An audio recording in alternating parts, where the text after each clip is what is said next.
What's going on, everybody? It's your boy Dalen, 1/3 of the infamous ghost hunting trio, the Ghost Brothers. Hey man, listen, I've been thinking we need to come up with a name for all of these cemetery spirit walks. I want to know what you think. I have an idea for a name. Tell me what y'all think, because we're a family. This is a collective thing, guys. I want everybody to be happy. I want everybody to feel like they contributed to the growth and the success of this YouTube page. So I've been thinking really, really hard, y'all. I was like, come on, man, we need something cool, something catchy. This is what I came up with. Y'all give me a thumbs up if you like it, a thumbs up if you don't in the comments. Don't hit the like or dislike button. Send the emoji or something. Or your suggestions. But here we go.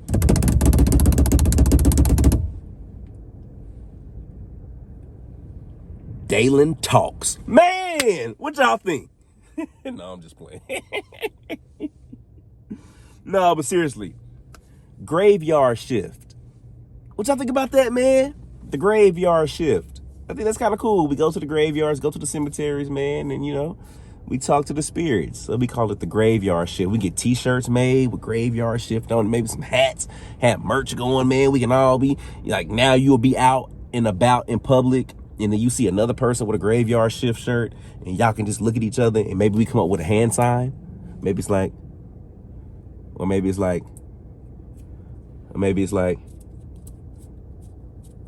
I don't know, something cool. And we have some type of signal for other graveyard shift supporters. But anyway, y'all, I have something really, really special for you today. Something really, really special. I am in Dallas, Texas, guys. And for those that don't know, I am originally from Dallas, born and raised. And there are a number of famous people who have died and who are buried in Dallas. But there are a set of people who I feel like a strange attachment to, that are buried literally 15, 20 minutes from where I grew up at in Dallas. The infamous Bonnie and Clyde. Now, I know what you're thinking, man. Like, Dalen, wow. What, you feel like you finna go out here and talk to Bonnie? I don't know. I don't know. I don't know. What if? We've seen crazier things happen on Ghost Brothers, right? Who knows? What if I bring out my spirit box and what if she does come through? I feel like, why not? Why not try? Nothing hurts. But you know what I'm saying? Like, it's don't hurt nothing to try. Either it's gonna work or it's not gonna work. Like, I ain't out here making nothing happen. It's me, my phone. My cousin might help me meet me out here later on just to help me with the camera. Or make sure don't nobody jump on me. Because apparently where Clyde is buried is sketchy. But we're gonna go to Bonnie's first. But yeah, man, I'm thinking about maybe I might, don't hold me to it, but I might drop a little history beat into the video, maybe right here. You see, Bonnie, she was just shy of 5 feet tall and all of maybe 100 pounds. She was a part-time waitress and an amateur poet from a really poor Dallas home. You see, she was just bored with life and wanted something much more. But see, then there was Clyde. Clyde was a fast-talking, small-time thief from a similarly destitute Dallas family who hated poverty and wanted to make a name for himself. Together, they became the most notorious crime couple in American history, Bonnie and Clyde. You see, Bonnie Elizabeth Parker, she was born on October 1st, 1910. And then you got that boy Clyde, Clyde Champion Barrow. He was born on March 24th, 1909. You see, these two, they were an American criminal couple who traveled the central United States with their gang during the Great Depression. You see, this couple was known for their bank robberies. Although they preferred to rob small stores or rural funeral homes, Their exploits captured the attention of the American press and its readership during what is occasionally referred to as the Public Enemy era. You see, that lasted between 1931 and 1934 until the couple were ambushed and shot to death in Bienville Parish, Louisiana.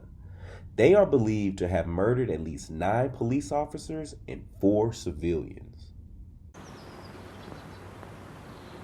On the third day, a tan-colored Ford V8 turned into the road.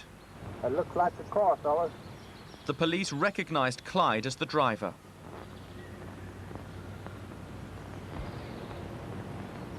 That's him for sure, I'll guarantee you. Get ready now. As Clyde saw Methvin's truck, he slowed down. The police prepared to open fire. That's him, fellas. If he reaches for it, let him have it.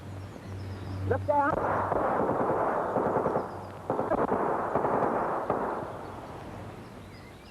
The car stopped, riddled with bullets. This film, taken just a few minutes after the shooting, is not a reconstruction. Here is Clyde Barrow and Bonnie Parker, who died as they lived, by the gun. Bonnie is seen leaning against Clyde. Clyde was a master gunman. Seldom did anyone ever live when Clyde got the first shot. There were a pistol and a shotgun ready on the floor of their car. But anyway, I'm rambling right now, but it's because I'm excited, y'all, because I don't think y'all realize, like, I have been a fan of Bonnie and Clyde literally since I was like 7 years old. I used to visit my grandmother, the same one that made me touch that dead body. If you haven't heard that story, go check out that video on this YouTube page.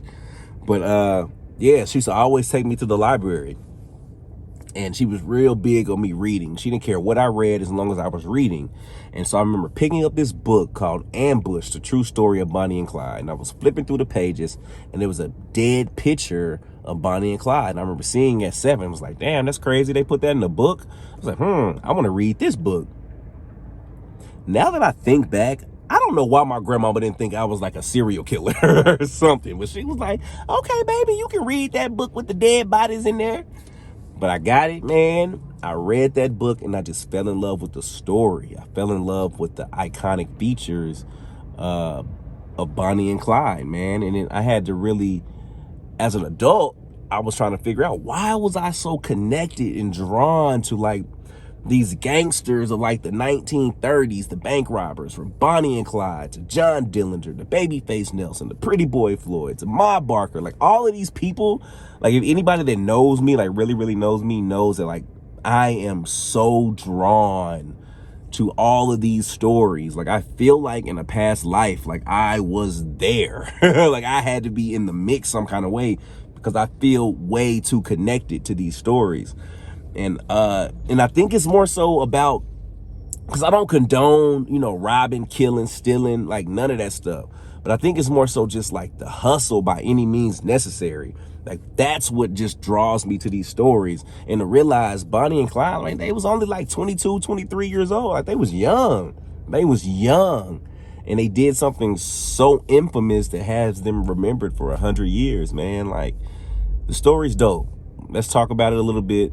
Yeah, man, and hopefully we can get in contact with somebody.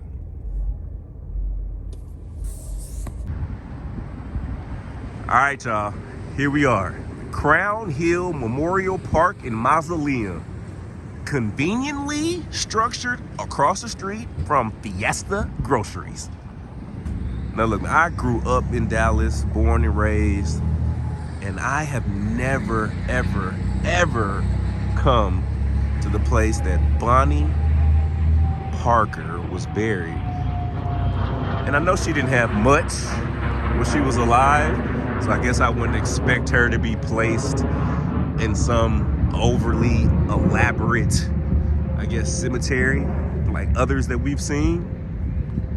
But I guess because her story is so iconic, you would think that, I don't know, the way to remember her would be just as iconic. So it is gloomy out here in Dallas, Texas. It is cold. The cemetery is open to the public. gotta find Bonnie's headstone. Everything seems to be very, very flat. What do y'all think about this as a resting space? Hold on, let's go over there and take a look at the mausoleums, and then we'll try to find Bonnie's grave.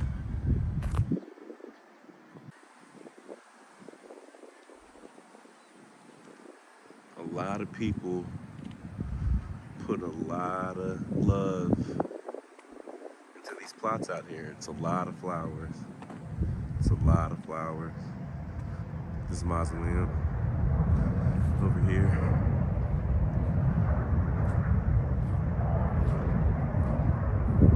Oh, wow. I don't know how I feel about that. This just seems like one large container with a lot of different plots. I don't know, here's maybe that's the VIP? I don't know, man, this place makes me sad for some reason. This doesn't really make me feel as peaceful or at peace like some of the other cemeteries. I don't know, this just feels like maybe a lot of people, I don't know, I can't, what do you guys feel? How do you feel? I don't want to, I guess it's hard to say, like, I'm at a loss for words. You want to say it feels like people were left here, but you see all the flowers here. So clearly people are tended to, but still the overall feeling just feels like a place of just left souls. I don't know. It's really, really hard to explain. But let's try to find Bonnie's plot. Okay, so it's almost like a puzzle or a riddle to get to her grave. They say that there are trees and bushes in the middle. You go to the left. She's next to the 4th spruce tree on the right, next to an upright tomb that says Tyner or Timer. Okay. That's a spruce. It's supposed to be 4 next to the 4th one. There it is. There's a Tyner. There's that Tyner headstone. Excuse me, y'all. We're not walking on any of y'all. With all due respect, there's Tyner, 4th spruce tree. 1, 2, 3, 4. Or, oh, maybe one was cut down. See, that's how they throw you off. Uh-oh. My heart just dropped a little bit. I've never in my life been here before. And to know that Bonnie Parker is literally buried. Is that it? Bonnie Parker. Wow.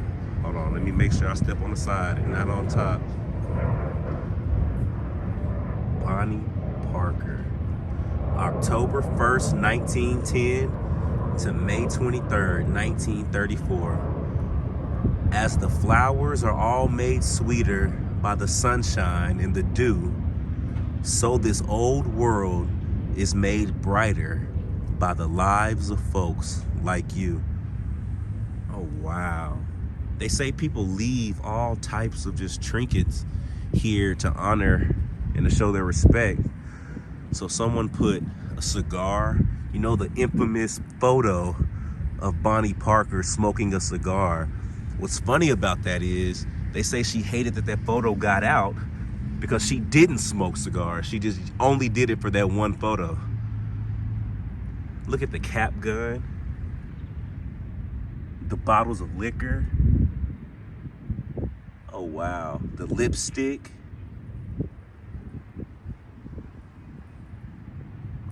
Oh, yeah, we definitely have to do a spirit box session here. She's buried affectionately right next to her mother. People say that they put bullet shells out here in bullet casings. Oh, wow. Yeah, we gotta do a spirit box session here.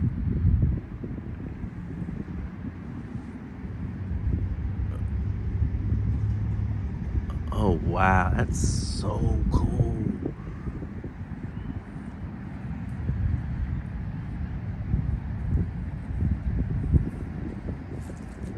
Wow, okay.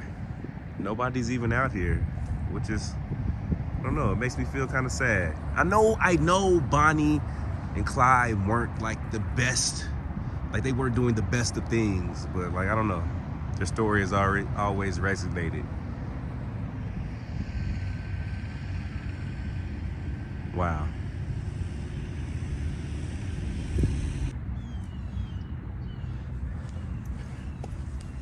All right, y'all. Okay, I'm making sure that I'm in between the two graves because I do not like stepping on graves. I don't know, I just feel like it's disrespectful, and anytime I do it by accident, I always apologize. So here we are at Bonnie Parker's gravesite. And I guess I should start off by just letting you know, Bonnie, that like I've been following your story since I was a little kid. They wrote a book about you. It's called Ambush, the true story of Bonnie and Clyde. And yeah, I fell in love with your story. And it's taken me all these years to come back here in the city that I'm from Dallas, to come pay my respects. So it's an honor to be here. I've seen all the movies, I read all the books, seen all the photos. You were so young. You were 23 years old. And I know that you always wanted to be remembered, and you wrote a poem. I might try to read it to these guys here, but you wrote a poem just talking about being remembered. And literally, they say the greats are only remembered 100 years. But yeah, we coming up on 100. And people are still talking about y'all. And what you did was not great. I don't want to get it misconstrued now, Bonnie. You know what y'all was doing was wrong, man. Y'all was out here killing and robbing and stealing. But just, yeah, you guys have just built the true testament of a love story. So, yeah, if you want to talk to me, I have this little machine in my hand, and you can speak through it. I'm kind of old, Bonnie, man. My knees. There's this lady called Meg the Stallion that's out now. And just know I ain't got them type of knees. But we're gonna do a spirit box session. And you can just feel free to talk to me through this. Oh, it's an airplane going by.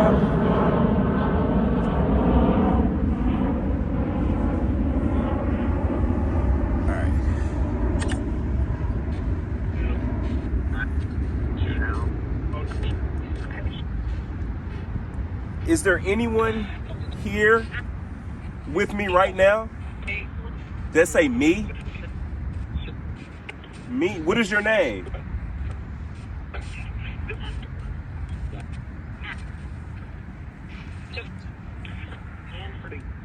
You say man?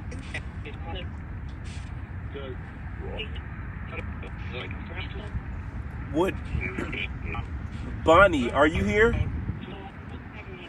Said no. Bonnie, I know people probably come here all the time. What's that? Bonnie, let me ask you this. Do you have any regrets?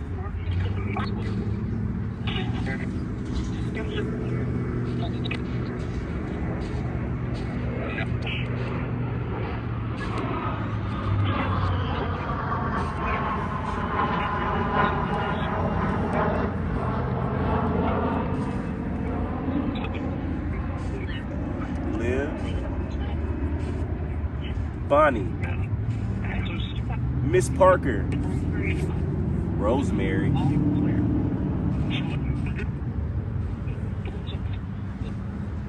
So my name is Dalen. Can you tell me your name?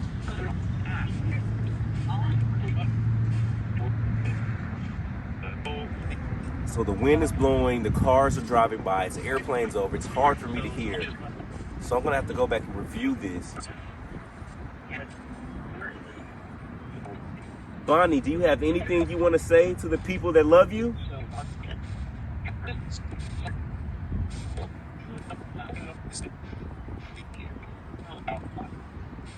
So what made you do what you did? Did it go off?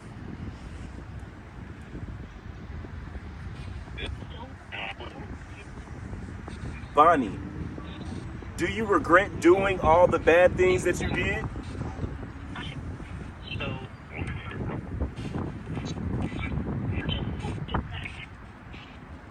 Bonnie, are you with Clyde right now?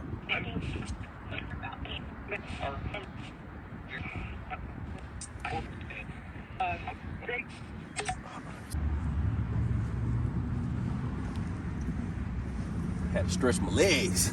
Let's get back to it. Bonnie, have a lot of things changed since you were alive? This ain't not much.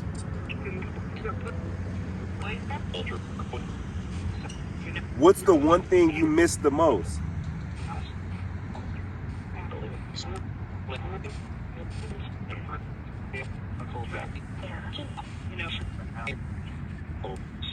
Do you regret meeting Clyde? Let's say yes.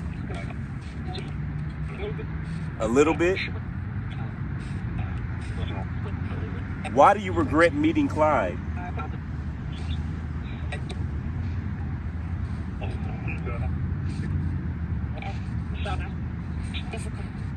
He was difficult? Misled? Do you feel like Clyde led you down the wrong path? Let's say yes. But are you going to take any responsibility yourself? This said go to hell? Oh, wow. I ain't trying to be like that. I'm serious. I'm having a real conversation. Listen, I've always enjoyed your story. So do you feel like Clyde forced you to do the things you did?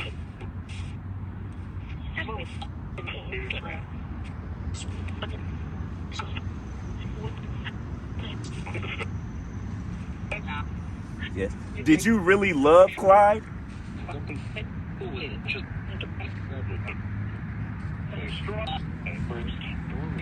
Doorway. Give to the rich. Why does it keep cutting off?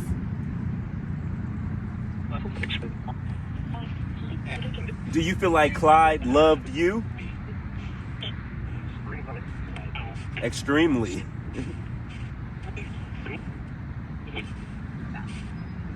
He's here now. Are y'all together right now?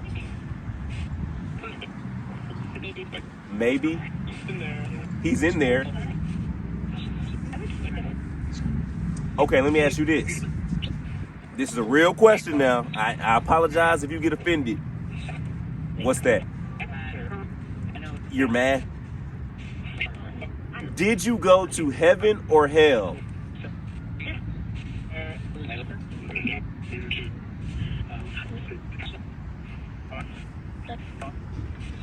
Did you go? Are you in hell?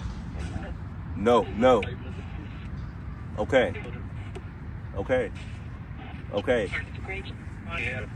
Did you know your time was winding down?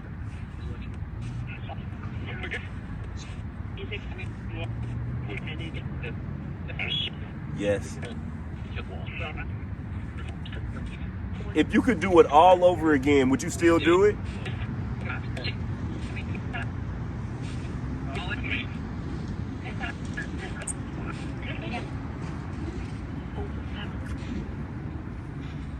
say old as fuck. Live. Do you wish you would have lived your entire life out?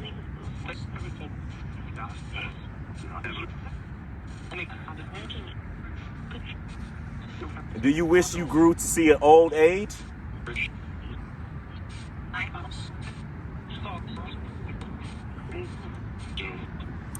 Are you trapped here?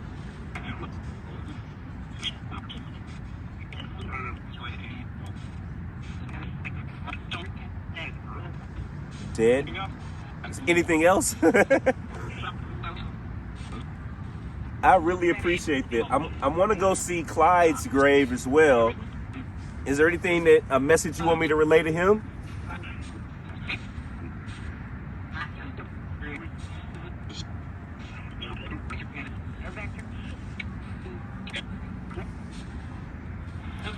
Do you get mad when people come to visit you here, or do you like it?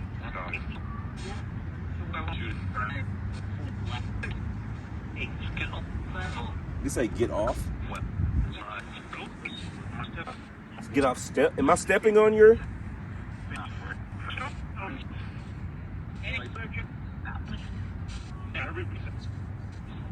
Oh, or do you hate it when people step on your grave? Yeah. But do you like when people come visit you and bring you gifts?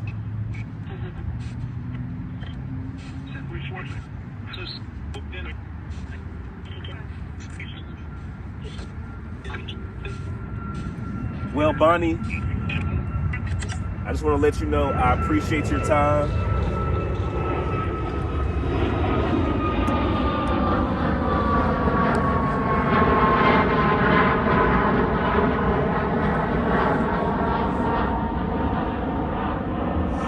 Well, Bonnie, I just want to let you know I appreciate your time. It's really dope to come here. It's really dope to come pay my respects to you.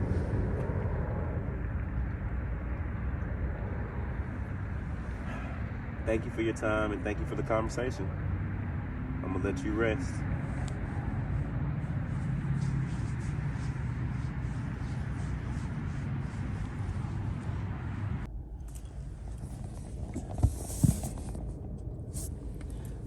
I don't know, man. What y'all think about that one? That was kind of interesting. I hate that it was so cold and windy and the traffic and the airplanes, so you really couldn't hear. I really, really hope that we can go back in and listen with some headphones on and really kind of get through and decipher through what was being said through the spirit box. Because I feel like we got some really dope responses, man. How crazy was that for whatever it was to make it seem like there was no accountability? Like, that's wild. It was almost like whoever, I don't want to say it was Bonnie because it might not have been. It could have been whatever or whoever. But whatever was saying that, like, almost putting it all on Clyde. Like, Clyde loved them extremely and it was because of him and misled them. And like, I wonder, even in the afterlife, can you lack accountability? I know so many people do it in their day-to-day, but can that carry over to the afterlife? Like, I thought in the afterlife, like, I thought that it reveals all truth. Can you still be living or not living in that? I don't know. That's wild. I've never thought about that. I've honestly always just thought that, like, the truth is always revealed in the afterlife. Like, there's nothing else to. That's interesting. What do you guys think? I don't know. Let's open up the comment section to, like, some real deep thoughts and conversation. Like, what do you think? Like, do you feel like a person that is living with the lack of accountability and takes no self-awareness? There's people like that every day. And, like, when they pass away, do they still live in that space? Or is their truth revealed? I don't know. Because that's crazy for me to think that Bonnie really just is 100 years later putting that all on Clyde. At some point, you could have got out the car. But then again, what if there was something that we don't know? What if he was holding her hostage? I don't know. I'm just, from all the books and the stories, it's always been glamorized. you know, and romanticized. Like, no, who knows what the truth could have been. I'm interested. I want to come back. If I get some more time, I'm going to come back here. We got a lot of places we need to do a part 2 to. But we are going to go to Clyde's grave, too, and get his side of the story. So, hey, man, thank y'all for tuning in. I hope y'all enjoyed yourself. This is fun. Graveyard Shift or Dalen Talks. Which one y'all want it to be, man? Y'all let me know. Love y'all.